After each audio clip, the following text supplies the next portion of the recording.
Hi. ಐತಿಹಾಸಿಕ ಕ್ಷೇತ್ರ ಮುಳುಬಾಗಿಲು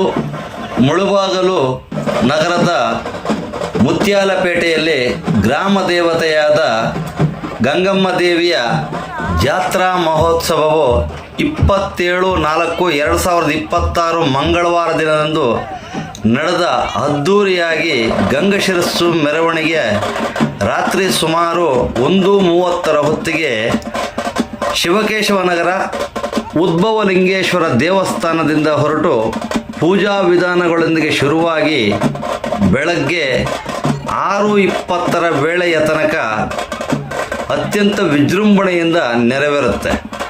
ಅನೇಕ ಭಕ್ತರು ಮೆರವಣಿಗೆ ಮಧ್ಯದಲ್ಲಿ ಆಡು, ಕುರಿ, ಕೋಳಿಗಳನ್ನು ದೇವಿಗೆ ಬಲಿಕೊಟ್ಟು ತಮ್ಮ ತಮ್ಮ ಹರಕೆಗಳನ್ನು ತೀರಿಸಿಕೊಳ್ಳುತ್ತಾರೆ. ಹಾಗೆ ಹೆಣ್ಣು ಮಕ್ಕಳು ದೀಪ ಮತ್ತು ಆರತಿಗಳನ್ನು ಗ್ರಾಮ ದೇವತೆಯ ಗುಡಿಯ ಮುಂದೆ ಬಂದು ಬೆಳಗಿಸಿ ಅಲ್ಲಿ ಕೊಟ್ಟಂತಹ ತೀರ್ಥ ಪ್ರಸಾದಗಳನ್ನು ಸ್ವೀಕರಿಸಿ ಸಂತೋಷ ಪಡುತ್ತಾರೆ. ಹಾಗೆ ಜಾಗಟೆ, ಹಲಗೆ, ಡೊಳ್ಳು ಕುಣಿತಗಳು ಸಹ ಇದಕ್ಕೆ ಸಾಥ್ ಕೊಡುತ್ತವೆ. ನೋಡುವುದಕ್ಕೆ ತುಂಬ ಸಂತೋಷವಾಗಿರುತ್ತದೆ.